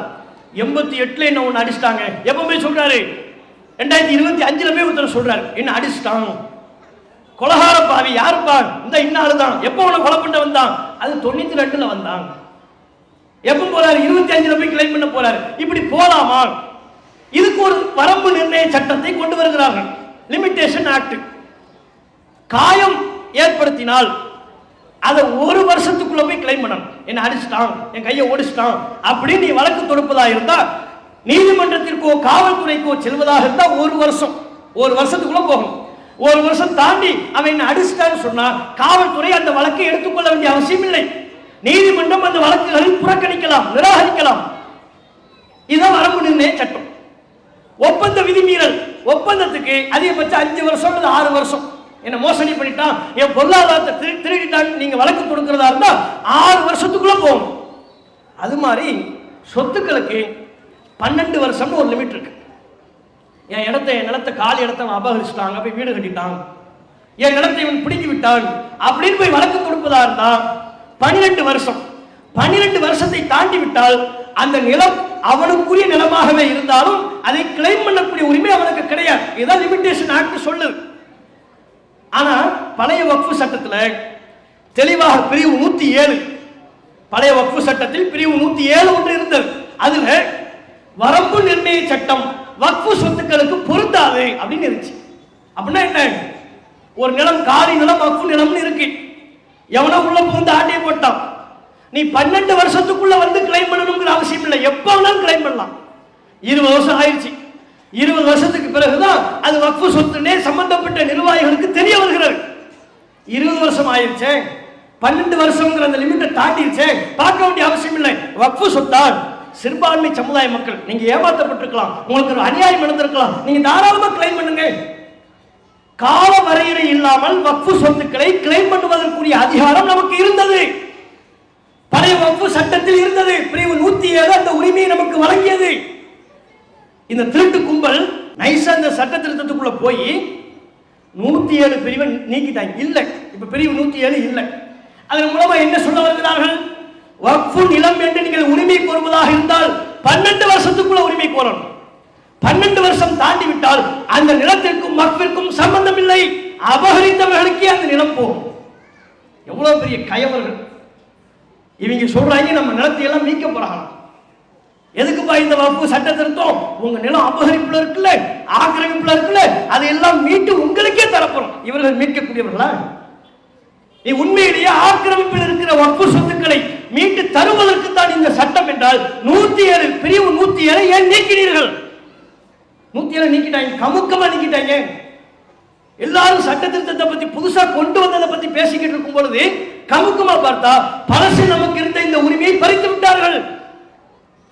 வக்ஃபு நிர்வாகிகளுக்கு, பள்ளிவாசல் முத்தவள்ளிகள் யார் யாருக்கு பல பேருக்கு எது வக்ஃபு சொத்துனே தெரியாதுங்க. அதான் உண்மை. பல காலம் தொடர்ந்து வருவார்கள், பழைய ஆட்களுக்கு தெரியும். புதுசா பள்ளிவாசலுக்கு பொறுப்பாளிகளா வந்திருப்பாங்க ஜமாத்தார்கள், அவங்களுக்கு தெரியுமா? தெரியாது. திடீர்னு அங்க போய் ஒருத்தர் வீட்டை கட்டிடுவான், குடிசை போட்டுருவான், குடியிருப்பை கட்டி எழுப்பி உட்கார்ந்துட்டு இருப்பான். 20 வருஷம் ஆயிரும், 25 வருஷம் ஆயிரும்.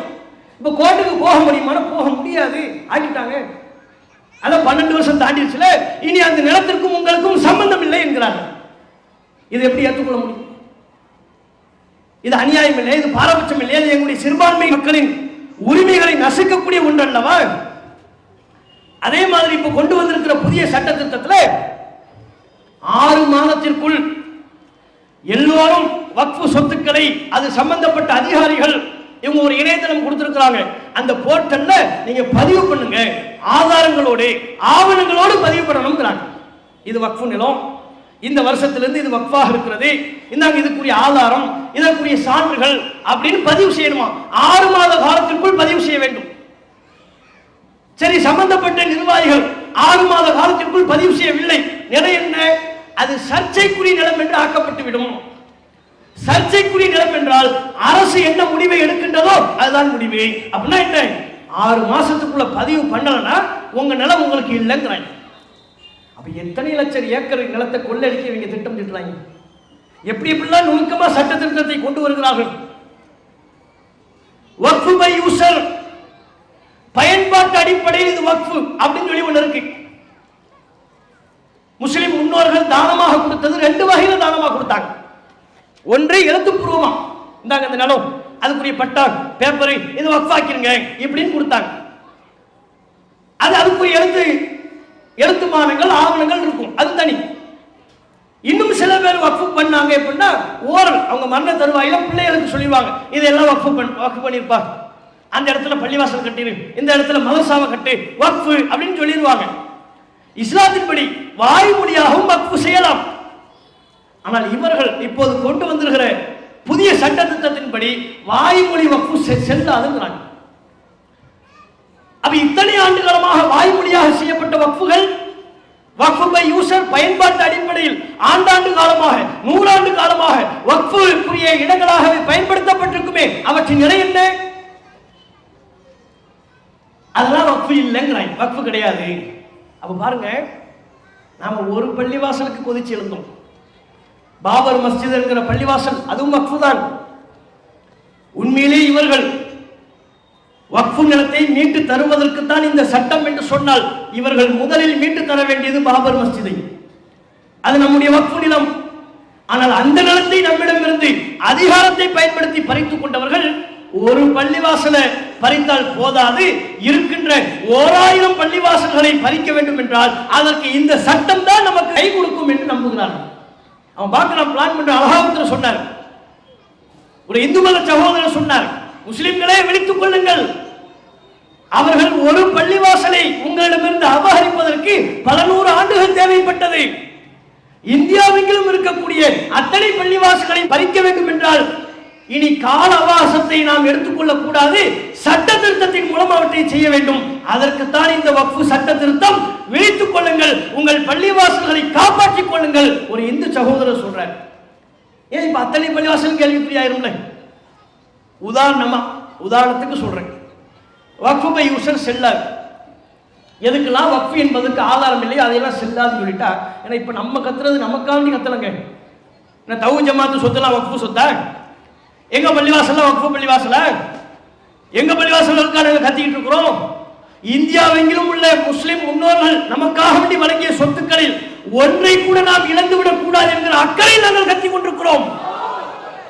இப்ப வருவான், பெரிய குத்துபா பள்ளிவாசலுக்கு வருவான், வாவர் பள்ளிக்கு வருவான், இதோ இந்த பள்ளிவாசல் புதுமலை குத்துபா பள்ளிவாசலுக்கு வர்றான், கடைய பள்ளிக்கு வர்றான், ஆவணங்களை தாண்டி கேட்பான், கண்டிப்பா கேட்பான்.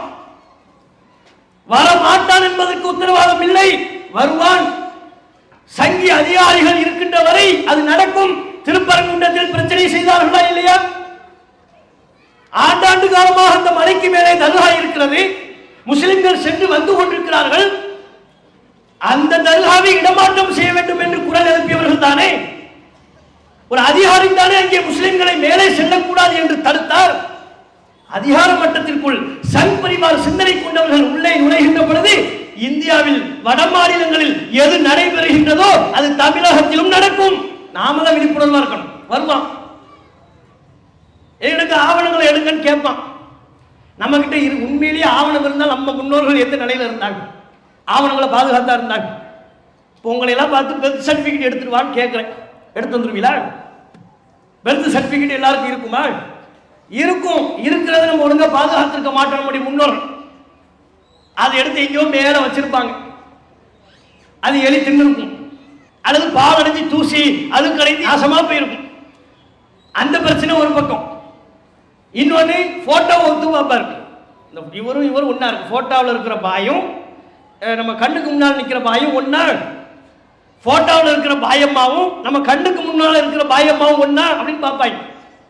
எந்த போட்டோ வச்சு நம்ம எடுத்த போட்டோ இல்லை, நான் ஸ்டுடியோவில் போட்டோ எடுத்தேன் அதை கொண்டு பாருங்கன்னா பார்க்க மாட்டான். அவன் ஆதார் கார்டை தான் பார்ப்பான். ஆதார் கார்டு சும்மாவே சொல்ல வேண்டியதில்லை, நம்ம மூஞ்சியாவே இருக்காது.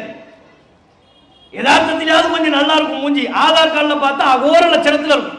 அதை கொண்டு போய் யார் நம்ம பொண்ணு கேட்டாலும் பொண்ணு தர மாட்டாங்க. நமக்கு இந்த ஆளுக்கு என்னங்க மூஞ்சி அஷ்டகோணலா இருக்கு, இவருக்கெல்லாம் நாங்கள் பொண்ணு கொடுக்க மாட்டோம்ன்றாங்க.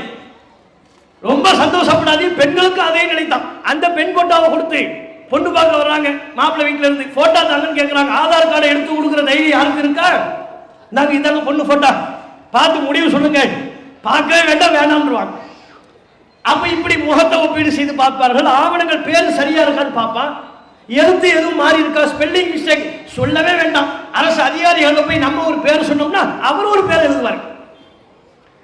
நாம ஒரு பேர் அகமது கான் அப்படி எழுதணும் வைங்களேன், என்னங்க சொன்னீங்க திரும்ப சொல்லுங்கன்னு கேட்பார். 3 முறை திரும்ப சொல்லுங்கன்னு கேட்டு அங்க இஹமது கீன் போட்டு போட்டுருவார், அகமது இஹமதுன்னு ஆக்கிடுவார். அந்த ஆவண்ணாவை ஈயண்ணாவை ஆவண்ணால் மாத்திரத்துக்கு வருஷ கணக்கில் நம்ம அலையணும் திரியணும். இதெல்லாம் அனுபவிச்சது தானே. பாஸ்போர்ட்ல பேர் மாத்த எத்தனை பேர் அலைஞ்சிக்கிட்டு இருக்கிறாங்க, அரசு ரேஷன் கார்டுல பேர் மாத்த எத்தனை பேர் அலைந்து கொண்டிருக்கிறார்கள். இதுவெல்லாம் நடைமுறை வாழ்க்கையில சின்ன சின்ன பிரச்சனைகளோடு போய்விடும். இப்ப வக்ஃபு சட்ட திருத்தம் என்று வரும் பொழுது, வக்ஃபு பை யூசர் செல்லாது என்று வரும் பொழுது, அனைத்துக்குமான ஆதாரத்தை காட்ட வேண்டும் என்று வரும் பொழுது பள்ளிவாசலுக்கு வருவானே, ஆதாரத்தை தான் கேட்பான். ஆதாரம் இல்லைன்னா என்ன நட? எத்தனை பள்ளிகளை நாம் இழக்க வேண்டியது வரும்.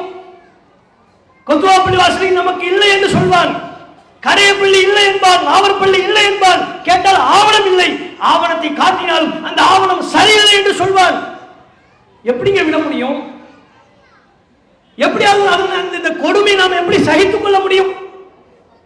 உண்மையா சொல்றோம், உளப்பூர்வமா சொல்றோம்.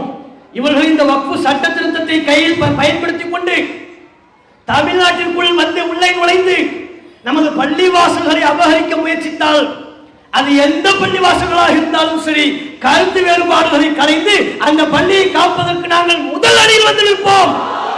அது கடைப்பள்ளியா இருந்தாலும் சரி, வாவர் பள்ளியா இருந்தாலும் சரி, எந்த பள்ளிவாசலா இருந்தாலும் சரி. நமக்குள்ள உள்ள கருத்து வேறுபாடு வேற, நம்ம என்னைக்கு ஆகிற வரையிலும் பேசுவோம். இவன் யாரு நம்ம சொத்தை அபகரிக்க? நம்ம பள்ளிவாசலுக்குள்ளே நுழைந்து நமது அதிகாரி, நம்முடைய இமாம்களை, நம்முடைய முத்தவள்ளிகளை கேள்வி கேட்க இவன் யாரு? இவனுக்கு யார் அந்த ரைட்ஸை கொடுத்தார்? அப்ப எல்லா பள்ளிவாசல்களையும் அபகரிப்பதற்கு இவர்கள் உள்ளே நுழைகிறார்கள். கேட்டா இந்த வக்ஃபு இன்னொன்னு பாருங்க, திருத்தத்துல ஒருத்தர் வக்ஃபு ஒரு முஸ்லிம் ஆண்டாண்டு காலமா முஸ்லிமா இருக்கிறார், வக்ஃபு பண்ண வர்றாரு. வக்ஃபு பண்ணா அவங்க கொஸ்டின் பண்ணுவாங்க அதிகாரிகள், என்ன உங்க பிள்ளைகளுக்கு குர்ஆன் படி சொத்துக்களை எல்லாம் பங்கீடு செய்து விட்டீர்களா?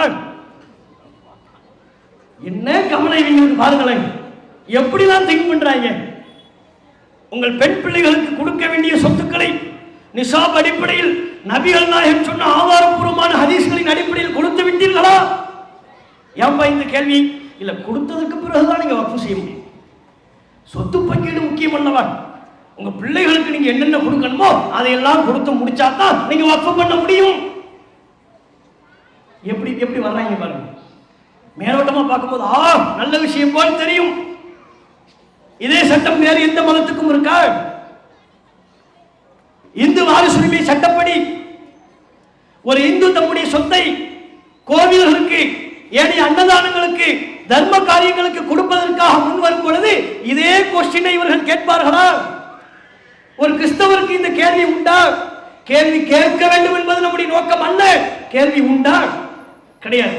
ஒரு இந்து தம்முடைய வாரிசுகள் யாருக்கும் எந்த சொத்தையும், சொத்திலிருந்து எந்த ஒரு பங்கையும் கொடுக்காமல் முழுவதுமாக கூட கோவில் காரியங்களுக்கு எழுதி வைக்க முடியும். அந்த உரிமை ஒரு இந்துவுக்கு இருக்கிறது. ஒரு கிறிஸ்தவர் தம்முடைய சொத்துக்கள் முழுமையையும் தம்முடைய வாரிசுகளுக்கு எதையும் கொடுக்காமல் கூட தேவாலயங்களுக்கும் நற்பணிகளுக்கும் கொடுப்பதற்கான உரிமை அவருக்கு இருக்கிறது. ஆனால் ஒரு முஸ்லிம் தம்முடைய சொத்தை பள்ளிவாசல் பணிகளுக்காக கொடுக்கும் பொழுது முட்டுக்கட்டை போடுகிறார், கொஸ்டின் பண்றான், கொடுக்க ரைட்ஸ் இல்லைங்கிறான். சொத்து பங்கீடு செஞ்சுட்டா என்னடா இருக்கும் கொடுக்கறதுக்கு? முத பையனுக்கு இவ்வளவு, பொண்ணுக்கு இவ்வளவு எல்லாம் கொடுத்து முடிச்சாச்சு. மௌத்துக்கு அப்புறம் தான் சொத்து பங்கீடு. ஒரு பேச்சுக்கு ஹயாத்தா இருக்கும் போது கொடுத்து முடிச்சிட்டாரு. அதுக்கப்புறம் அவருக்கு டீ குடிக்கவே காசு இருக்காது. அவர்கிட்ட டீ குடிக்கவே பிள்ளைகளின் தயவை நாடிக்கொண்டிருக்கிற அவர் எப்படி பள்ளிவாசல் கொடுப்பாரு? இவங்க நோக்காதுதான். பள்ளிக்கு எந்த சொத்தையும் நீ கொடுக்காது, வக்ஃபுக்கு எதனையும் நீ கொடுக்க கூடாது. திருட்டு கூட்டம் இதைத்தான் சொல்ல வருகிறார்கள். கேட்டா பெண்களுக்கு நாங்கள் அதிகாரம் கொடுக்க போறோம், பெண்களை எல்லாம் நாங்கள் காக்க போறோம். ரொம்ப கவலையா இருக்கும். மோடிஜிக்கு கவலை யாரை பத்தி? நம்ம சமுதாயத்தில் உள்ள பெண்களை பத்தி கவலை. உண்மையிலேயே பெண்களை பத்தி நீங்க கவலைப்படுறதா இருந்தா உங்க மனைவியை பத்தி நீங்க கவலைப்படணும். அந்த அம்மா பேர் யசோதாவா? யசோதாவை பத்தி நீங்க கவலை. அந்த அம்மா கவலைப்பட்டுக்கிட்டு இருக்கு, என் கணவர் என்னை அழைக்க மாட்டாரா, எப்போது அழைத்தாலும் நான் சென்று விடுவேன். ஏன் அந்த அம்மாவுக்கு பார்க்குது, நம்ம கணவர் எங்கெங்கெல்லாம் போறார், எல்லாம் பொண்டாட்டியோட வர்றாங்க, பிள்ளைகளோட வர்றாங்க. நம்ம கணவர் மட்டும் சிங்கிளா போறாரு. இதை பார்த்துக்கு நிறைய பேர் நம்ம பிரதமரே முரட்டு சிங்கிள் பார், அவரை இன்னும் பேச்சுள்ளதா இருக்கிறாரு, நம்ம ஏன் கவலைப்பட்டுக்கிட்டு? அப்ப உண்மையில நீங்க கவலைப்படுறதா இருந்தா உங்களுக்காக அப்படி கவலைப்படுகிற உங்கள் மனைவியை பற்றி அல்லவா நீங்கள் கவலைப்பட வேண்டும். உங்க மனைவியை பத்தி கவலைப்படாத நீங்கள் எங்கள் பெண்களை பத்தி கவலைப்பட போறீங்களா? முஸ்லிம் பெண்களுக்கு அதிகாரத்தை நாங்க கொடுக்க போறோம். எத்தனை பேருக்கு நீ அதிகாரத்தை கொடுத்து கிழிச்ச? முஸ்லிம் பெண்களை விடு, முஸ்லிம் ஆண்களுக்கு நீ அதிகாரத்தை கொடுத்தாயா? பார்லிமெண்ட்ல இந்த பிஜேபியின் சார்பா ஒரு முஸ்லிம் எம்பி உண்டார், ஒரு முஸ்லிம் எம்பி உண்டார். வட மாநிலங்கள்ல ஊபியில ஒரு முஸ்லிம் எம்எல்ஏ இவர்கள் கட்சியின் சார்பா உண்டார். காங்கிரஸ் சார்பா இருக்கிறது, ஏனைய கட்சிகளின் சார்பாக இருக்கிறது, பிஜேபியின் சார்பாக ஒரு எம்எல்ஏ கிடையாது, ஒரு எம்பி கிடையாது. இந்த வக்ஃப் சட்ட திருத்தத்தை பார்லிமெண்ட்ல அதனுடைய வரைவு தாக்கலை முன்மொழிகின்ற பொழுது அதுக்கே ஒரு முஸ்லிம் எம்பி உங்ககிட்ட இல்லையப்பா, எங்க சம்பந்தப்பட்ட சட்டத்தை சொல்றதுக்கே உனக்கு ஒரு முஸ்லிம் எம்பி இல்லை. காரணம், முஸ்லிம்கள் அதிகாரத்திற்கு வரக்கூடாது என்று திட்டத்தோடு செயல்படுகிற இந்த கூட்டம் முஸ்லிம் பெண்களுக்கு அதிகாரத்தை கொடுக்க போறாங்க. இதை நாம நம்பணுமா? இவங்க கொடுப்பாங்களா? இவர்கள் முஸ்லிம்களுக்கு ஆண்களுக்கோ பெண்களுக்கோ அதிகாரத்தை கொடுப்பவர்களா? பல்கிஸ் பானு கதர்னால பல்கிஸ் பானுவை பாலியல் வல்லுறவுக்கு ஆளாக்கிய கூட்டம் விடுதலையாகி வருகிறது. அவர்களை பிஜேபி கட்சியை சார்ந்தவர்கள் மாலை போட்டு வரவேற்கிறார்கள்.